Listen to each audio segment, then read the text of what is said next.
Good day everyone, lalo na sa ating mga parents. Ito po ay isi-share ko sa inyo ang aming writing techniques for beginners. Ito po ang ginagawa namin sa aming mga student. So, start na po tayo. Freehand movements using crayons, markers, and fingers. Ito po ang aming ginagawa. Ang goal po namin is hand strength and confidence.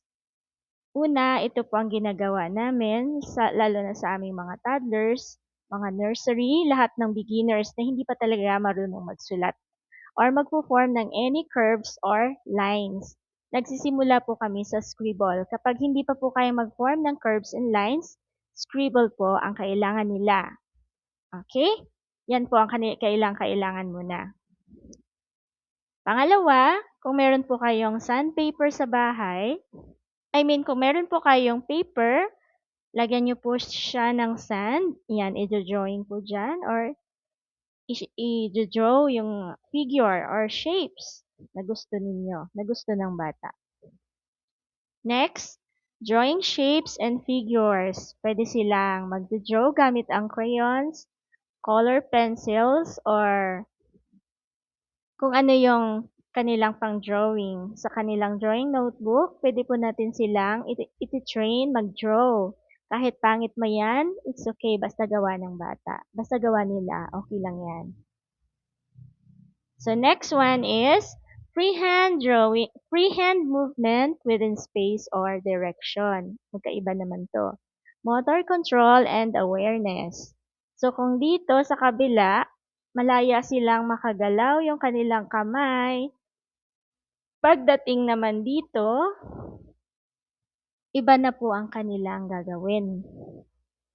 Meron na siyang control kung hanggang saan yung direction. May outline. Okay? Folding paper. Pag nag-fold ng paper, pa-slant ba? Pa-straight? Paano nga ba? So, meron na siyang direction kung paano. Hindi lang basta fold ka lang ng fold. Kung saan siya tutupi doon. Okay, next one is pasting paper or drawing. Pwedeng mag-draw, pwedeng mag-paste. Tracing fingers, yung gusto nyo makita yung kamay nyo, gaano ba kaganda ang kamay ng mga kids na ito. So, pwede nyo pong i-trace sa inyong drawing notebook para makita nyo po yung shape ng inyong kamay at kukulayan natin. Next is painting and drawing object. Yan, pwedeng mag-paint. Meron naman kayong poster paint, pwede yan. At pwede rin po yung mga colored pencil using the Oslo paper. Tracing the figures or shapes. Pwede kayong mag-draw ng figures, shapes, kung ano man yung gusto nyo. Pwedeng flower, anything na gusto ng bata. Pwede nating i-draw and then iti-trace po nila using crayons or colored pencil. Okay, dito na tayo sa pre-writing. Ano nga ba yung pre-writing na yan?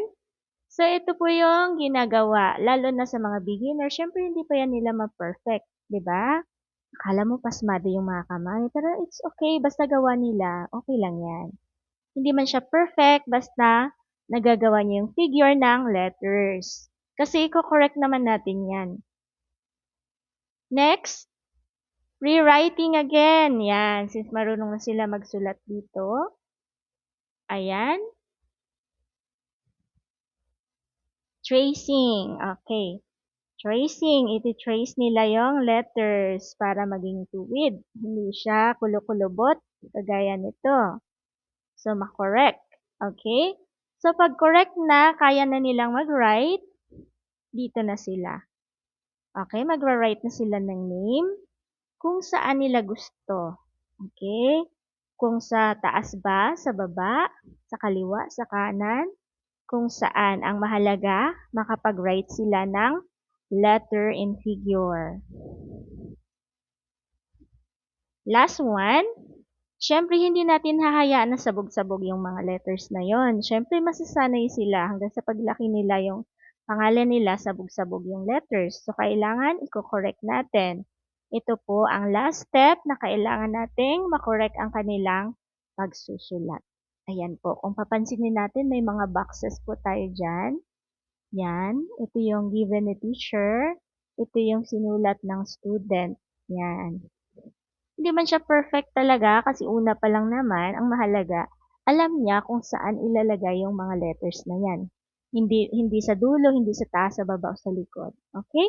So, yun lamang po ang aking ma-share sa inyo. I hope na meron po kayong natutunan sa mga tips na aking pinakita sa inyo. Maraming salamat po and God bless.